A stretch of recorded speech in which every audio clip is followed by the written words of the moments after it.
আসসালামু আলাইকুম। প্রিয় দর্শক, অন্য মঞ্চের আলোচনায় আপনাদের সকলকে আমন্ত্রণ জানাচ্ছি। আমাদের সঙ্গে আজ আছেন সাবেক সচিব, রাজনীতি বিশ্লেষক জনাব আবু আলম মোহাম্মদ শরীফ খান। জনাব আবু আলম মোহাম্মদ শরীফ খান, আপনাকে আমাদের অনুষ্ঠানে স্বাগত জানাচ্ছি। ধন্যবাদ আপনাকে। আমরা সরাসরি আলোচনায় আসি। আপনি দেখেছেন গত 2-3 দিন ধরে রাষ্ট্রপতির পদত্যাগ নিয়ে নানা ধরনের কথাবার্তা হলো। আমরা জেনে গেলাম, অফিসিয়ালি কেউ কিছু বললো না, তাও জেনে গেলাম যে রাষ্ট্রপতি 2-1 দিনের মধ্যে পদত্যাগ করতে যাচ্ছেন। এমন সময় সালাউদ্দিন আহমেদ সাহেবকে সাংবাদিক জিজ্ঞাসাও করলো এবং তিনিও বললেন যে না, তাদের দিক থেকে রাষ্ট্রপতির পদত্যাগ করার জন্য রাষ্ট্রপতির উপর চাপ নেই। চাপ নেই যেদিন বললেন, তারপরে তিনি রাষ্ট্রপতি পদত্যাগ করলেন এবং পদত্যাগ করার সময় উনি বড় একটি চিঠি লিখলেন। সেই চিঠি 3-4 প্যারার চিঠি। নিচের প্যারাটায় উনি পদত্যাগ পত্রের বিষয়ে বললেন, কেন পদত্যাগ করছেন, আর উপরের গুলোতে উনি কি কি করেছেন, বিশেষ করে 24শে অগাস্টের পর থেকে তার একটা সবিস্তার বর্ণনা ছিল। আমার প্রশ্ন হলো, আমি একটা একটা করে বলি। প্রথমত, আপনি কি মনে করেন রাষ্ট্রপতি মানে ভালোবেসে পদত্যাগ করেছেন, ওনার স্বাস্থ্যগত কারণে পদত্যাগ করেছেন, নাকি ওনার উপর আসলেই বিএনপির একটা চাপ ছিল? আপনার কি ধারণা? তার উপরে তো 5ই আগস্টের পর থেকেই একটা চাপ ছিল, তাকে পদত্যাগ করানো, তাকে বঙ্গভবন থেকে হটিয়ে দেওয়া, বঙ্গভবন ঘেরাও করা, এনসিপি জামাতের পক্ষ থেকে তখন যে মবের মুলুক ছিল, মবের জনক ডক্টর ইউনূস মব পাঠিয়ে তাকে সেখান থেকে বঙ্গভবন ছাড়া করতে চেয়েছিলেন। তো সেসব তো অনেক চাপ ছিল। সেই চাপের সময় কিন্তু বিএনপি এবং সেনাবাহিনী রাষ্ট্রপতিকে সহায়তা করেছে বা রাষ্ট্রপতির সমর্থনে এগিয়ে গিয়েছে। তারা কোনো সাংবিধানিক সংকট চায়নি। রাজনৈতিক দল হিসেবে বিএনপি স্ট্যান্ডটা নিয়েছিল এবং সেনাবাহিনী সংবিধানের প্রতি তাদের আস্থা থেকে হয়তো এই স্ট্যান্ডটা নিয়েছিল, যে কারণে তাকে সেই সময় তাকে চলে যেতে হয়নি। তিনি যদি তখন চলে যেতেন কোনো কারণে, তিনিও যদি দেশ থেকে চলে যেতেন অথবা বঙ্গভবন ছেড়ে চলে যেতেন, তাহলে দেশে একটা বিরাট সাংবিধানিক শূন্যতার সৃষ্টি হইতো, যেটা বিএনপি বুঝতে পেরেছিল, যে কারণে বিএনপি তখন এই স্ট্যান্ডটা নিয়েছিল। এবং তিনি থাকার কারণেই বলেন, একটা কারণ তো বটেই, যে আজকে যে আমরা একটা নির্বাচন দেখলাম এবং নির্বাচনের মধ্য দিয়ে যে একটা সরকার গঠিত হলো, নির্বাচন নিয়ে নানান কথাবার্তা বলা হচ্ছে। বিশেষ করে জামাত এনসিপির পক্ষ থেকে তো এটাকে পাতানো নির্বাচন, ইঞ্জিনিয়ারিং করা হয়েছে, বুকে অনেক কষ্ট বেঁধে নিয়ে তারা এটা মেনে নিয়েছেন, এসব নানান কথা বলা হয়। এবং তার মাঝখানে তো একটা গণভোট ইস্যু আছে, যেটা নিয়ে তারা অনেক সরব। এই যে বর্তমানে যে একটা সাংবিধানিক ব্যবস্থার মধ্যে আমরা গিয়েছি, সেইটা কিন্তু রাষ্ট্রপতি ওখানে ছিলেন বলেই এটা সম্ভব হয়েছে বলে অনেক 100টা কারণ থাকতে পারে, এটা অন্যতম একটা প্রধান কারণ। এখন এই রাষ্ট্রপতি যে তাকে যে যেতে হবে, এই ব্যাপারে সন্দেহ করার কোনো অবকাশ ছিল না। কেন, উনি যাদের দ্বারা নির্বাচিত, সেই সরকারের পতন হয়েছে এবং যে কারণেই হোক বিএনপি তাদের নিজস্ব পছন্দ মতো একজন রাষ্ট্রপতি চাইবেন। বর্তমান সিস্টেম বহাল আছে এবং বহাল থাকলে তারা এটা চাইবেন এবং চাইতে পারেন, এই ব্যাপারে তাদের উপরে দোষারোপ করার কোনো সুযোগ নেই। এবং বিএনপি একটা সময় পর্যন্ত অপেক্ষা করবে, এটা আমরা বুঝতে পারছিলাম। তো বিএনপির সময়টা কি, তখন একটা আলোচনা হচ্ছিল যখন যে কবে যাবেন চুপ্পু সাহেব বা আমাদের শাহাবুদ্দিন সাহেব। তখন কিন্তু একটা আলোচনা হয়েছে যে বিএনপি এমন একটা সময়ে রাষ্ট্রপতি, তাদের পছন্দের রাষ্ট্রপতিকে নির্বাচিত করবে পার্লামেন্টের মধ্য দিয়ে, যখন নেক্সট যে ইলেকশনটা হবে, যদি নর্মাল পিরিয়ড থাকে, 2030-এ যে ইলেকশন হবে, সেই ইলেকশনের সময় ওই রাষ্ট্রপতি যেন দায়িত্বে থাকেন, উনি যেন দায়িত্বে থাকেন। তাহলে বিএনপির জন্য এটা একটা একটা এক ধরনের নিরাপত্তা বোধ করবেন তারা। আমি আমি এখানে এখানে একটা কথা বলি। আমি এখানে একটা থামাই। আপনি যেটা বলছেন যে আগামী নির্বাচন যখন হবে, যদি তত্ত্বাবধায়ক সরকারের আন্ডারে হয়, তবে যার আন্ডারে হোক, যে রাষ্ট্রপতি থাকবেন তিনি যেন বিএনপির লোক থাকেন, যদি এই ধরনের চিন্তা তাদের মধ্যে কাজ করে, তাহলে যদি এই রাষ্ট্রপতি তার স্বাভাবিক মেয়াদে থাকতেন, তাহলেও তো উনি 2028 সালের এপ্রিলে চলে যেতেন। তারপরেও তো আরো 3 বছর বিএনপি তো তাদের রাষ্ট্রপতি অটোমেটিক্যালি পেতেন। তো এখন আমার যে প্রশ্নটা, সেটা হলো গিয়ে যে একজন রাষ্ট্রপতিকে যদি মেয়াদের মাঝখানে আপনি সরিয়ে দেন, তাহলে আমরা কিন্তু সবসময় বলি রাষ্ট্রপতি পদটা একটা অরাজনৈতিক পদ এবং এখানে যিনি যান তিনি রাজনীতি থেকে পদত্যাগ করে যান। তাহলে অরাজনৈতিক সেই যে পথটা যেটা বলি আমরা, সেই বলাটা কিন্তু আর থাকলো না। কারণ একটা গভর্নমেন্ট এসে তার নিজের রাষ্ট্রপতি নিয়োগ দেওয়ার চেষ্টা করছে, আগের জনকে অপমানজনক ভাবে বিদায় দিচ্ছে। এই যে রাষ্ট্রপতির অপমানজনক বিদায়ের একটা আমরা ধারা তৈরি করছি, এটা কি শোভন কিনা? এক কথায় উত্তর হচ্ছে এটা শোভন নয়।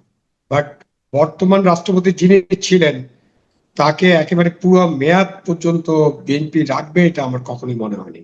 আমার মনে হয়েছে যে একটা পর্যায়ে উনি পদত্যাগ করবেন নিজের থেকে, এবং বিএনপি তখন তাদের রাষ্ট্রপতি নির্বাচিত করবে। এটা তাদের এজেন্ডার মধ্যে আছে এবং তাদের প্ল্যানের অংশ। সুতরাং সেটা হয়েছে। এখন এই যে মাঝখানে কি কথা হলো, শেখ হাসিনার সাথে উনি টেলিফোন আলাপ করেছেন, বক্তব্য নিয়ে একটি পত্রিকায় এইসব বিবরণ ছাপানো হলো, এবং তারপরে হাফিজ সাহেব বিদেশে ছিলেন চিকিৎসার জন্য, উনি তড়িঘড়ি করে ফেরত আসলেন। এটার মধ্যে একটা তাড়াহুড়ো লক্ষ্য করা গেছে। এটা হয়তো আরো 1 মাস পরে হলেও হতে পারত। বাট মহামান্য রাষ্ট্রপতি যেটা বলেছেন তিনি অসুস্থ, এবং তার অসুস্থতার তো প্রমাণ আছে। তার হার্ট সার্জারি হয়েছে, বুঝছেন, এবং তার পক্ষে এটা কন্টিনিউ করা একটা কঠিন কাজ হবে, সেটা তো আমরা বুঝতেই পারছি। তো এই জিনিসটার ভিত্তিতে রাষ্ট্রপতি যে বিদায় নিলেন, এই বিদায়টাকে আপনি একটা নর্মাল বিদায় হিসাবে গ্রহণ করতে পারেন। যদিও আপনি নৈতিক প্রশ্নটা থেকেই যাবে যে মাঝপথে আপনি রাষ্ট্রপতিকে কেন বিদায় করবেন। তো উনি যে ছিলেন, উনি থাকার কারণে বাংলাদেশের, একটু আগেই যেটা বললাম, বাংলাদেশ একটা সাংবিধানিক প্রক্রিয়ার মধ্যে প্রবেশ করেছে। সেটা নিয়েও অনেক বিতর্ক থাকতে পারে, আলোচনা আছে, এবং এই আলোচনাগুলো চলতে থাকবে। তো উনি যাওয়ার মধ্যে দিয়ে একটা জিনিস হয়েছে যে এখন যে বর্তমান পার্লামেন্ট, বর্তমান সিস্টেম মেনেই তারা হয়তো একজন রাষ্ট্রপতি নির্বাচন করবেন। ঠিক আছে, তাদেরকে একজন রাষ্ট্রপতি নির্বাচন করতে দেন আপনারা। 3 মাস সময় আছে, এই 3 মাসের মধ্যে নিশ্চয়ই তারা ভালো কাউকে নির্বাচিত করার চেষ্টা করবেন, বা তাদের পছন্দের লোককে নির্বাচিত করার চেষ্টা করবেন। মহামান্য রাষ্ট্রপতি তার এই যে পদত্যাগ পত্র একটু দীর্ঘ হয়ে গেছে, এটা ঠিক আছে আপনি যেভাবে বলছিলেন, এটা 3 লাইনেরও পদত্যাগ পত্র হতে পারতো, 4 লাইনের হতে পারতো। আমি শারীরিকভাবে অসুস্থ, সংবিধানের 50 অনুচ্ছেদ অনুযায়ী আমি পদত্যাগ করছি, ফিনিশ। কিন্তু তিনি এখানে উপরের দিকে 2-একটা প্রসঙ্গ আনছেন, সেগুলো আলোচনার বিষয়ে হতে পারে। তিনি বলেছেন কিভাবে তিনি 106 অনুচ্ছেদ অনুসরণে এই অন্তর্বর্তীকালীন সরকার গঠন করেছিলেন। সেটা নিয়ে অনেক প্রশ্ন দেখা দিয়েছে। প্রশ্ন তো আগেও ছিল, কেন আপনি যে যে কথা বলছেন, সুপ্রিম কোর্টের যে রেফারেন্সের কথা বলা হচ্ছে, সেই রেফারেন্সের ব্যাপারে মূল প্রশ্ন এক জায়গায়, যে তখন সুপ্রিম কোর্ট তো বসেই নেই, এবং সুপ্রিম কোর্টের বেশ কিছু বিচারপতি, প্রধান বিচারপতি সহ, তারা কোথায় ছিলেন এটা আমরা এখন জানি।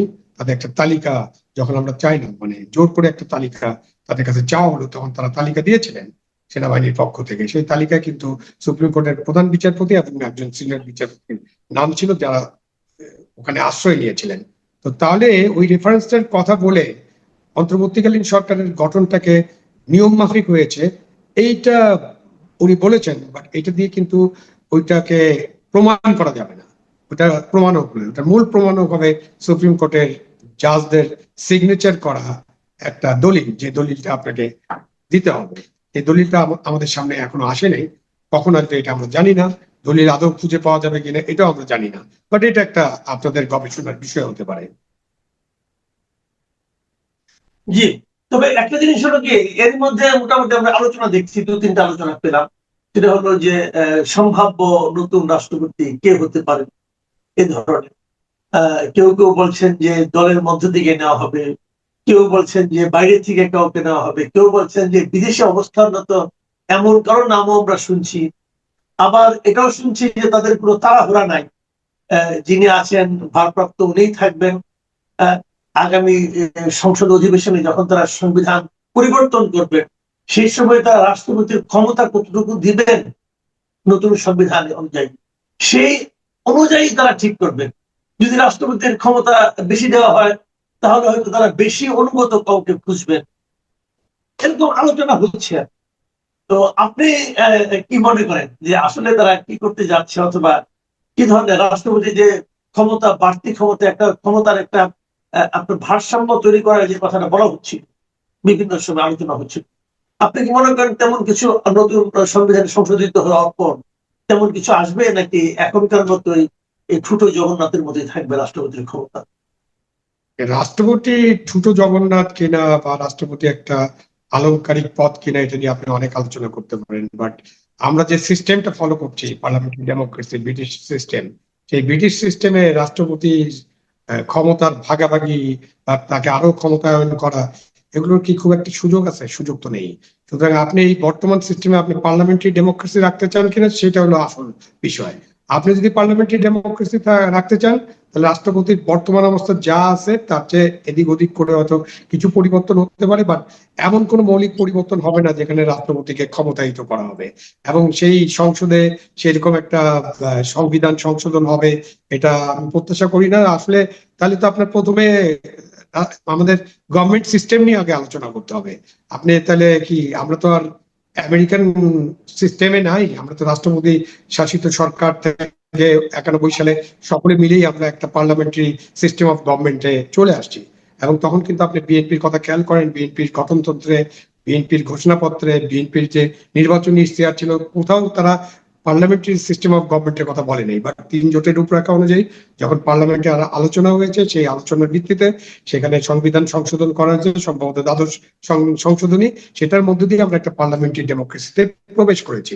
এবং পার্লামেন্টারি ডেমোক্রেসিতে রাষ্ট্রপতিকে হঠাৎ করে ক্ষমতায়িত করার কোনো সুযোগ নেই। আপনি ফ্রেঞ্চ মডেল ট্রাই করতে পারেন, সেটাও তাহলে আপনাকে আগে ডিসাইড করতে হবে যে কার মধ্যে কতটুকু ক্ষমতা, এবং তখন রাষ্ট্রপতি সরাসরি নির্বাচিত হবেন কিনা, অনেক কোশ্চেন আছে। এইসব সংকট নিয়ে যারা আলোচনা করেন বা সংস্কার নিয়ে যারা আলোচনা করেন, তারা আসলে মানে কিসের মধ্যে কি সংস্কার ঢুকাতে চান সেটা বোঝা খুব কঠিন। পলিটিক্যাল সায়েন্সের একাডেমিক্যালি বলেন, প্র্যাকটিক্যালি বলেন, এটা সম্ভব না। এটা সম্ভব হওয়ার কোনো কারণ নেই। আমরা যদি পার্লামেন্টারি ডেমোক্রেসি থাকি তাহলে অবশ্যই এটা প্রধানমন্ত্রী লিড করবেন, প্রধানমন্ত্রী সকল নির্বাহী বিভাগের প্রধান হিসেবে রাষ্ট্র পরিচালনা করবেন। কখনো কখনো উনি রাষ্ট্রপতির সাথে কনসাল্ট করবেন, বা রাষ্ট্রপতি কিছুই করতে পারবেন না প্রধানমন্ত্রীর সাথে কনসালটেশন ছাড়া। বলা হয়ে থাকে যে রাষ্ট্রপতি দুটা কাজ করতে পারেন, একটা প্রধান বিচারপতি নিয়োগ আর একটা প্রধানমন্ত্রী নিয়োগ।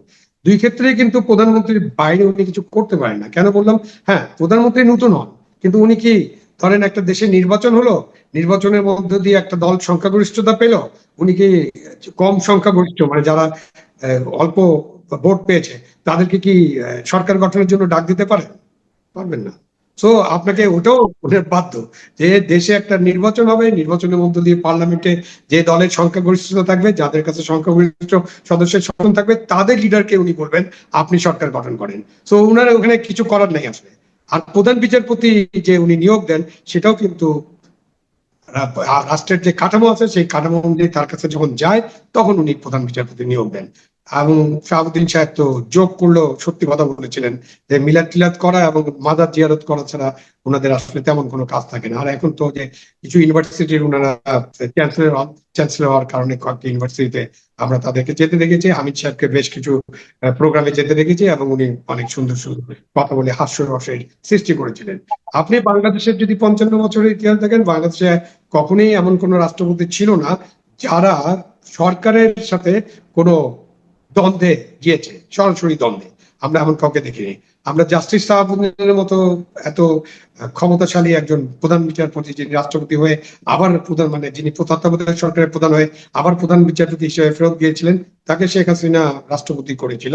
উনিও শেখ হাসিনার হোল পিরিয়ডে কয়টা ব্যাপারে তিনি তার মতামত ব্যক্ত করেছেন? আমরা তাকে ওপেনলি কোনো মতামত ব্যক্ত করতে দেখিনি। আমরা যেটা জানি, তিনি 2-4টা আইনের ব্যাপারে কিছু ত্রুটি, স্বাভাবিকভাবে তার তো এইদিকে এক্সপার্টিস ছিল, সুতরাং উনি ত্রুটি বিচ্যুতি তুলে ধরে আইনগুলো ফেরত পাঠিয়েছেন, পরে এগুলো ঠিক করে দেওয়ার পরে উনি সিগনেচার করে দিয়েছেন।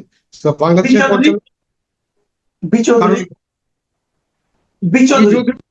বি চৌধুরী একটা স্ট্যান্ড নেওয়ার চেষ্টা করেছিলেন, তার পরিণতি তো আমরা জানি। তারপর উনি রাষ্ট্রপতি থাকতেন, উনি একটা মাজার জিয়ারতের ব্যাপারে বা মাজারে যাওয়ার ব্যাপারে বলেছিলেন যে আমি ওখানে গেলে আমি আমার নিরপেক্ষতা নষ্ট হবে, তাহলে আমাকে দুখানে যেতে হবে, দুইখানে। তো এই কারণে তার তো থাকতে পারেননি। পরবর্তীতে আমরা রাষ্ট্রপতি বি চৌধুরী যখন দল করলেন, তখন মহাখালী লাইনের উপর দিয়ে তাকে আমরা দৌড়াদৌড়ি করতে দেখেছি, তাই না?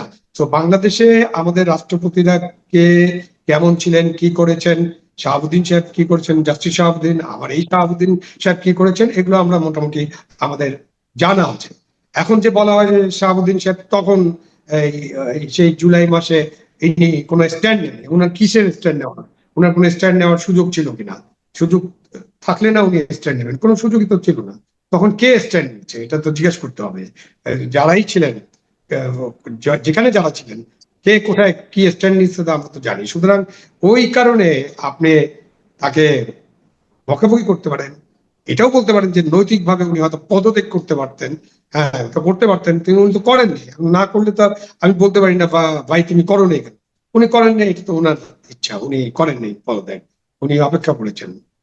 কিন্তু উনি তো এই সংকটটা সামাল দিয়েছেন। উনার বঙ্গভবনে বসেই তো আপনারা সিদ্ধান্ত নিয়েছেন যে উপদেষ্টা পরিষদ হবে, বঙ্গভবনে বসেই সিদ্ধান্ত নেওয়া হয়েছে কে প্রধান উপদেষ্টা হবে, বঙ্গভবনে বসেই সিদ্ধান্ত নেওয়া হয়েছে কারা কারা উপদেষ্টা হবেন। ওই বঙ্গভবনে বসেই তার কাছে শপথ নেওয়া হয়েছে, শপথ বাক্য পাঠ করেছেন উনি, তাই না? উনি তো এইসব করেছেন। এবং ওই উনার তো শাহাবুদ্দিন সাহেব হলো 3টা সরকারের শপথ গ্রহণ করেছেন। একটা 24-এর নির্বাচনের, বিতর্কিত নির্বাচনের মধ্য দিয়ে যে সরকার গঠিত হয়েছিল সেটার শপথ করিয়েছেন। পরে অন্তর্বর্তীকালীন সরকার, যেটা উনার 106 এর উদাহরণ দিয়ে উনি বলছেন, সেটা শপথ করেছেন। এবং এই যে নির্বাচিত বিএনপি সরকার, তারও শপথ উনি করিয়েছেন। তো ওই হিসাবে তিনি একজন রাষ্ট্রপতি যিনি তিনটে সরকারের শপথ গ্রহণ করানোর সৌভাগ্য অর্জন করেছেন। এটা একটা বিরল অভিজ্ঞতা।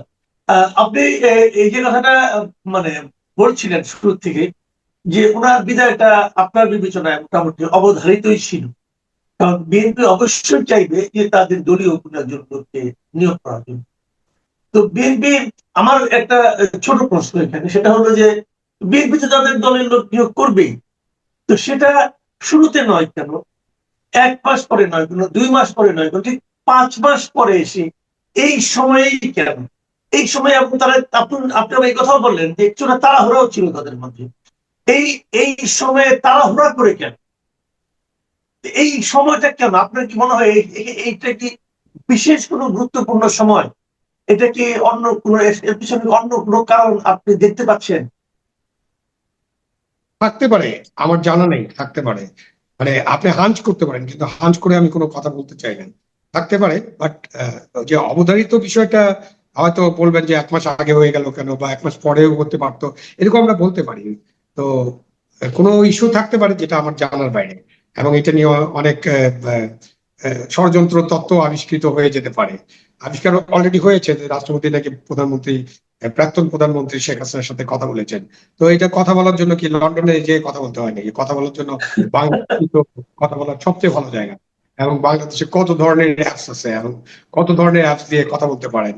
এবং শেখ হাসিনা কেন রাষ্ট্রপতির সাথে কথা বলবেন? উনি তো এই রাষ্ট্রপতিকে গাদ্দার, বিশ্বাসঘাতক ইত্যাদি ইত্যাদি বলেছেন মনে হয়। তো উনি তো বলছেন যে আমি ভুল করেছি। তো উনি তার সাথে কি কথা বলবেন? সুতরাং আমার মনে হয় না যে এই কথা বলাটা কোনো ইস্যু। ইস্যু হলো যে বিএনপি এখন মনে করেছে যে তাদের এখন এই পরিবর্তনটা করা দরকার, এবং বিএনপি একটা সময় পর্যন্ত অপেক্ষা করেছে। কারণ বিএনপি প্রথম তাদের শপথ গ্রহণের ব্যাপার ছিল, নির্বাচনের ব্যাপার ছিল, প্রথমত একটা নির্বাচন, যে নির্বাচনে বিএনপি নির্বাচন নিয়ে খুবই একটা চ্যালেঞ্জের সম্মুখীন ছিল, এবং খুবই দ্বিধাদ্বন্দ্বে ভুগছিল যে নির্বাচন আদৌ ইউনূস সরকার দেবেন কিনা। কেন আমরা তো ইউনূস সরকারকে দেখেছি তারা কিভাবে প্রলম্বিত করার ষড়যন্ত্র করেছিলেন, কিভাবে তারা মবের মূল্য ক্রিয়েট করেছিলেন যে নির্বাচন যাতে না হয় এরকম একটা ব্যবস্থা।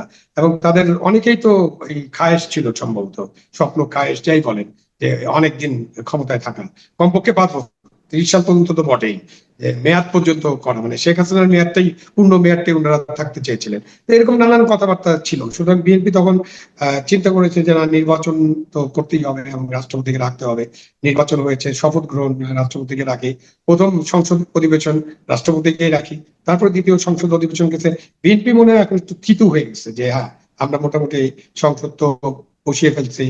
সংসদ বসানোর সময় তো একটা চ্যালেঞ্জ ছিল, ওই যে সংবিধান পরিষদ একটা শপথ নিলেন কেউ কেউ, মানে বিএনপির বাইরে যারা, জামাত, এনসিপি একটা শপথ গ্রহণ করে ফেললেন। আমি জানি না কিভাবে নির্বাচন কমিশনের একটা শপথ বাক্য তৈরি করে আনলো, যেটা আমাদের সংবিধানের মধ্যে নাই। মানে নানান ধরনের ঘটনার কারণে বিএনপি একটু থিতু হওয়ার চেষ্টা করেছে। আমার মনে হয় বিএনপি এখন সংসদ এবং নানান সরকার এইসব চিন্তা করে মনে করছে যে আমরা এখন থিতু হয়েছে, এখন আমাদের যে কাজ যেগুলো আমাদের করতে হবে ভবিষ্যতের জন্য। কেন বিএনপি ভবিষ্যৎ নির্বাচনে জিততে চায়, তাই না? এবং একটা তত্ত্বাবধায়ক সরকার, তাদের কমিটমেন্ট আছে, তারা হয়তো সেই তত্ত্বাবধায়ক সরকারের দিকে যাবেন। তো তত্ত্বাবধায়ক সরকারের দিকে গেলে কিন্তু রাষ্ট্রপতি রোলটা সিগনিফিকেন্টলি পারে। আমি আপনাকে ছোট ছোট দুটো প্রশ্ন করবো, একদম ছোট ছোট প্রশ্ন, আপনি ছোট ছোট উত্তর দিবেন তাহলে। প্রথমত অনেকে ফাঁক করেই বলছেন যে এটা এই রাষ্ট্রপতির এই সময়ে এভাবে বিদায়টা আসলে আলটিমেটলি জামাতে ইসলামের জন্য একটা সুবিধাজনক পর্যায়ে আসলো আর কি, ওদের জন্য লাভ হলো। তারা দুটো কারণ উল্লেখ করছেন। প্রথমত বলছেন জামাত তো দীর্ঘদিন ধরে এই রাষ্ট্রপতির বিদায় চাচ্ছে, এবং তারা জামাত এবং এনসিপি বলছিল, এনসিপির এক নেতা তো বলেই বসলেন যে বিএনপি সব সত্যটা বুঝতে পারে, জল খায় কিন্তু জল গাধার মতো ঘোলা করে খায়। তারা এইভাবে বলছেন আর কি। আবার কেউ কেউ ফান করে বলছেন যে রাষ্ট্রপতির এই সময় বিদায়ের কারণে মিডিয়াতে তাদের এক এমপির কেলেঙ্কারিটা একটু চাপা পড়ে যাবে। তো এটাও একটা বিষয় হতো। এই যে জামাত এবং এনসিপির যে রাজনৈতিক একটা এক ধরনের আপনার লাভ এর কথা বলা হচ্ছে, আপনিও কি তাই মনে করেন কিনা এভাবে? না, আমি সেটা মনে করি না। তবে জামাত এনসিপি দাবি করতেই পারে, কারণ অনেকদিন ধরে দাবি করছে না। দাবি করার কারণে এখন রাষ্ট্রপতি চলে গেলে বলতে পারে যে আমাদের আন্দোলনের ফসল এটা, এটা করতেই পারে। এটা আমাদের রাজনীতিতে এরকম ক্রেডিট নেওয়ার একটা আহ, ইচ্ছা থাকে সব রাজনৈতিক দলের, এবং তারা এটা নিয়ে থাকে, সুতরাং এই ক্রেডিটটা তারা নিতেই পারেন। কিন্তু আমি মনে করি না যে তাদের কারণে, তাদের জন্য, তাদের চাপে এই পরিবর্তনটা হয়েছে। এটা বিএনপি তাদের প্ল্যানের অংশ হিসেবে করেছে, সেটাই আমি মনে করি। আচ্ছা, আর আরেকটা ব্যাপার হলো যে ইদানিং আমি জামাত এনসিপির বিভিন্ন নেতাদের মুখে শুনছি যে রাষ্ট্রপতি পদত্যাগ করার পর ওনার দায় মুক্তির যে একটা সুবিধা ছিল সেটা তো এখন আর থাকছে না। তো নতুন এই অবস্থায় সাবেক রাষ্ট্রপতি হিসাবে আপনি কি মনে করেন যে ওনার বিরুদ্ধে নানা রকম জামাত বিএনপি স্বৈরাচারের দোষর হিসেবে, স্বৈরাচারের দোষর হিসেবে ভূমিকা রাখার কারণে আহ যখন জুলাই আন্দোলন যখন চলছিল, তখন সরকারের যে ভূমিকা ছিল শেখ হাসিনার, সেই ভূমিকার কারণে তো তার সহযোগী হিসেবে অনেক সাংবাদিক, শিল্পী এদেরকেও কিন্তু দোষর হিসেবে এখন সেই ঘটনার প্রেক্ষিতে কি ওনার বিরুদ্ধে মামলা করার সুযোগ থাকবে কিনা, মানে ওরা সে দায় মুক্তির উনি পাবেন কিনা, এটা আপনার কাছে কি মনে হয়? এটা নিয়ে আগামীতে কোনো রাজনীতি হবে কিনা? যখন উনি রাষ্ট্রপতি থাকেন 51 অনুচ্ছেদে যেটা বলা হয়েছে, তখন তার বিরুদ্ধে কোনো আদালতে যাওয়া যাবে না। বাট এখন উনি রাষ্ট্রপতি নেই, সাবেক রাষ্ট্রপতি, সুতরাং তার যদি কোনো অপরাধ থাকে বা তার বিরুদ্ধে কোনো অভিযোগ থাকে, সেই অভিযোগের ভিত্তিতে যে কোনো নাগরিক তো একটা মামলা করতেই পারেন। এটা আদালত এবং পুলিশের উপর নির্ভর করে যে তারা মামলাটা কিভাবে নেবেন। আপনি যেটা বলছেন যে তাকে ফ্যাসিস্টের দোষী হিসেবে মামলা করা, এটা একটা কঠিন মামলা। মানে আমরা তো ফ্যাসিস্টের দোষী হিসেবে, আপনি তো বললেন অনেকের বিরুদ্ধে মামলা আছে যেগুলো প্রমাণ করাই কঠিন। মানে আপনি রংপুরে আছেন আর অথচ ঢাকার একটি মার্ডার কেসে আসামি দোষী হিসাবে, আপনার প্রধান বিচারপতির বিরুদ্ধে এরকম মামলা আছে, সাবেক প্রধান বিচারপতি। তো এইসব মামলা তো আপনি করতেই পারেন, এবং পুলিশ এটা মামলা হিসাবে গ্রহণ করে এটা তদন্ত শুরু করতে পারে। বাট আপনি রাষ্ট্রপতির বিরুদ্ধে কি মামলা করবেন, কেমন মামলা করবেন, কি ধরনের মামলা করবেন, সামনে দেখা যাবে। মামলা করতে পারে, দেশে তো মামলা করার একটা সংস্কৃতি চালু হয়ে গেছে যে আপনি মামলা ইচ্ছা করলে করতে পারেন। এবং এটা আহ, অন্তর্বর্তীকালীন সরকারের সময় আগে তো গায়েবী মামলা নামে একটা ছিল না, ফ্যাসিবাদের সরকার যাদেরকে বলি আমরা, কর্তৃত্ববাদী সরকার, তাদের সময় গায়েবী মামলা, গায়েবী আসামি। তো এখন তো মামলা তো তার তুলনায় শত শত গুণ বেশি, এবং তার আসামির সংখ্যাও অনেক। সুতরাং এই ধরনের মামলা হবে না এটা নিশ্চিত করে বলা যায় না। যদি এনসিপি বলেছে রাষ্ট্রপতির ইয়ে করা, অভিশংসন করা যেত, যেটা বিএনপি করে নেই, তাকে পদত্যাগ করার সুযোগ দিয়ে তাকে সেফ এক্সিট করার ব্যবস্থা করে দিয়েছে। তো এটা আমরা দেখবো সামনে কি হয়। এখনো তো তারপরে বিদেশ গমনে কোনো নিষেধাজ্ঞা হয় নেই, তার বিরুদ্ধে একটা দুটো মামলা বোধহয় হয়েছে, একটি দুর্নীতির মামলার, সেটা তদন্ত করতে বলা হয়েছে, এরকমটা দেখেছি পত্র পত্রিকায়। বাট এটা দেখতে হবে। এবং উনি তো অসুস্থ, উনি যদি বাংলাদেশে তার চিকিৎসা ভালো মতো না হয়, উনি নিশ্চয়ই বিদেশে চিকিৎসা করার জন্য যাবেন, অনুমতি চাইবেন, তখন তাকে অনুমতি দেওয়া হয় কিনা সামনে ভবিষ্যৎ বলে দেবে যে তার সাথে বিএনপি সরকার কি ধরনের আচরণ করবে। বাইরে থেকে কে কি বললো না বললো তাতে খুব একটা আসে যাবে বলে আমি মনে করি না। এটা বিএনপি সিদ্ধান্ত, বিএনপি কি করবে এবং রাষ্ট্রপতি কে হবেন এটাও বিএনপির সিদ্ধান্ত। এক কথায় তারেক রহমান সাহেবের সিদ্ধান্ত। তারেক রহমান সাহেব যাকে চাইবেন তিনি রাষ্ট্রপতি হবেন। যত নামটা আমরা দেখছি পত্র পত্রিকায়, কেউ কাউকে সমর্থন দিয়ে বলছেন যে উনি সবচেয়ে ভালো রাষ্ট্রপতি হবেন, এইসব বলে তো কোনো লাভ নেই। আমরা জানি কি হবে, জানাটা হলো যে এটাই ঘটবে বর্তমান অবস্থায়। রাষ্ট্রপতি তিনি হবেন যাকে তারেক রহমান সাহেব পছন্দ করবেন। জি, অনেক ধন্যবাদ আহ জনাব আবু শহীদ খান, আপনার প্রতি কৃতজ্ঞতা। আপনি আমাদের অনুষ্ঠানে যুক্ত হয়েছেন, ভালো থাকবেন। প্রিয় দর্শক, আপনারাও শুনলেন একজন সাবেক সচিব উনি কিভাবে বিশ্লেষণ করছেন রাষ্ট্রপতির এই ব্যয়টাকে। আশা করি ওনার বিশ্লেষণ আপনাদের মধ্যে কিছুটা হলেও নতুন চিন্তার জন্ম দেবে। আপনি